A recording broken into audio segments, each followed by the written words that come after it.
Alright, you guys, what's going on? We're back. Today's warm-up, we're going to start with some elbow plank scap pull apart. So a movement that's a little bit tricky, and I've seen some people struggle with it. So we're going to talk about it standing up before we get into an actual elbow plank. So the way that it's going to go is I want you guys to just put your arms up like so, okay? All you're going to do is think about pulling your shoulder blades back together like you're trying to pinch a penny between them, and you're going to pull them as far apart as you can. Pull them back together, pull them apart, okay? So we're going to go to a plank on the ground now and do that same thing from there. So I'm here. Pull my shoulder blades apart, and pull them back together. Pull them apart, pull them back together. After that, we're doing push-ups. Go from your toes or from your knees all the way down to your chest touches, elbows locked completely at the top. Then we're doing bootstrappers. Grab a hold of your toes, sit down to the bottom of a squat, make sure your elbows are inside your knees here. Then we're gonna lift our hips up and fold forward. That's one. Hips go back down, hips lift back up. And then we're doing leg lifts. So I put my hands underneath my butt, I lock my knees, point my toes, lift my legs all the way up. My shoulder blades stay lifted the entire time. All right, for the workout today, we're gonna go for 15 minutes and we're gonna do a lot of reps of some movements, okay? Nothing too crazy here, but we're gonna be doing some step-ups and some sit-ups. So, oh, I forgot to bring a chair. All right, don't worry, I got a chair, it's right here.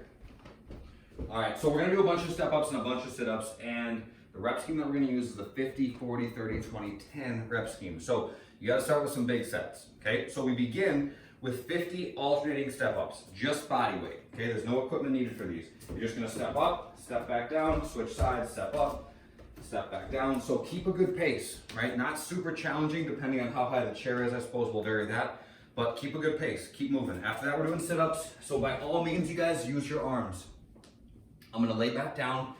I put my arms up over my head and I throw my whole arm, okay? So what I see sometimes is this.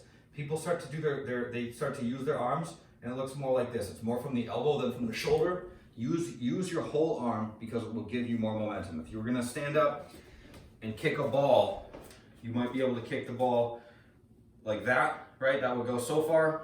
If you use your whole leg, you get a lot more drive. Same thing applies to how we use our arms when we get through sit-ups. Sometimes we specifically say no arms at all, right? So we want to vary these things. Today we got a ton of reps to get through, so use your arms to your advantage. So 50 step-ups, 50 sit-ups, okay? When you get done with that, you're going to grab your dumbbells, you're going to do 10 push press before you move on. So I squeeze my belly, dip, drive, and press, okay? Then I do 40 and 40 and 10 push press. 30 and 30, 10 push press. 20 and 20, 10 push press, so on and so forth. When I get to the bottom, so after my 10s, then I start back over, okay? So it's 50, 40, 30, 20, 10 for the 15 minutes. 10 push press after each set of sit-ups every time through.